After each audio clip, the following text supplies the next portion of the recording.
Halo, Assalamualaikum untuk anak-anakku.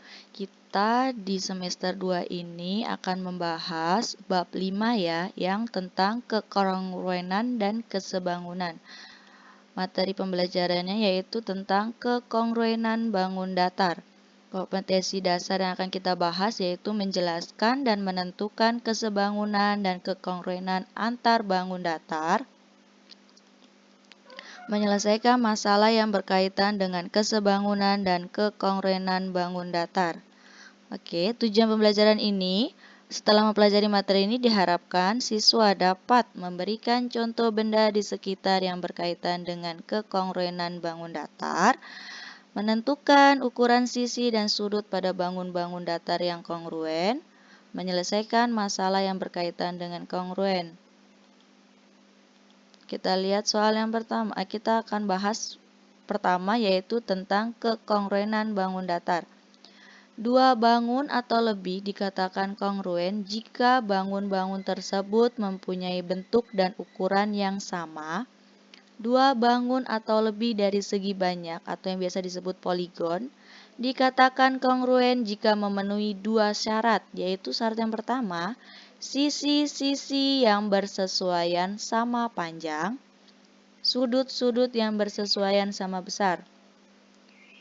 Selanjutnya, lambang kongruen adalah seperti ini. Jadi lambangnya seperti ini ya, sama dengan 2, terus ditandai yang atasnya seperti ini. Ini adalah lambang kekongruenan. Kita akan bahas tentang kekongruenan bangun datar dalam kehidupan sehari-hari. Dua atau lebih jendela yang mempunyai bentuk dan ukuran yang sama. Kita bisa lihat contoh di gambar ini. Nah, dua atau lebih. Kita bisa lihat di sini ada banyak jendela yang mempunyai bentuk dan ukuran yang sama. Kalau seperti ini juga ada, ini adalah jendela. Ada 3 jendela yang ukurannya adalah sama. Contoh lainnya dalam kehidupan sehari-hari, kita bisa lihat dua atau lebih anak tangga yang mempunyai bentuk dan ukuran yang sama. Anak tangga pertama ini ukurannya pasti akan sama dan anak tangga di atasnya dan seterusnya. Nah, kita akan masuk di contoh soal. Contoh soal yang pertama, tentukan sisi-sisi dan sudut-sudut yang bersesuaian pada dua bangun kongruen. Maaf ya, ini ada akan salah tulis, jadi ini harusnya sudut-sudut di sini.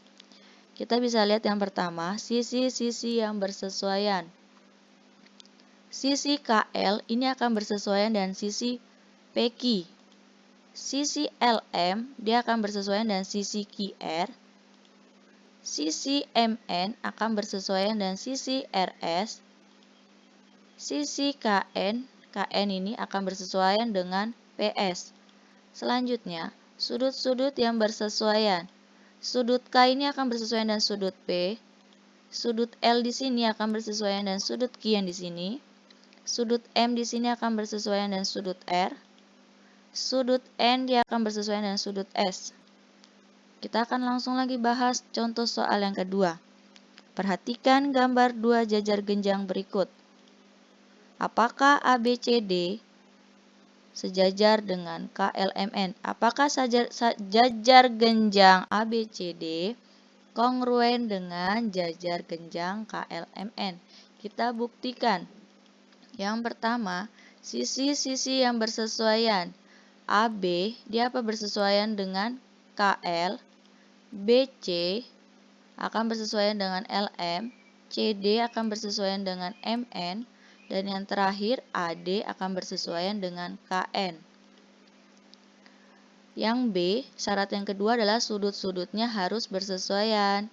Sudut A dia akan bersesuaian dengan sudut K, sudut B dia akan bersesuaian dengan sudut L, sudut C dia akan bersesuaian dengan sudut M, sudut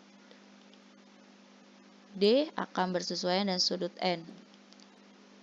Jadi, ABCD, jajar genjang ABCD ini kongruen dengan jajar genjang KLMN. Selanjutnya untuk latihan kalian boleh mengerjakan ini. Soalnya, yang pertama, tentukan sebuah contoh dalam kehidupan sehari-hari yang termasuk kekongruenan.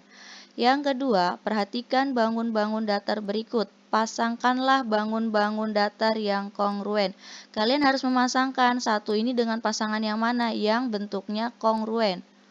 Yang ketiga, tentukan sisi-sisi yang bersesuaian pada gambar dua bangun kongruen tersebut. Kalian harus tentukan mana yang kekongruenan, mana yang bangunnya kongruen, sisi mana aja yang bersesuaian.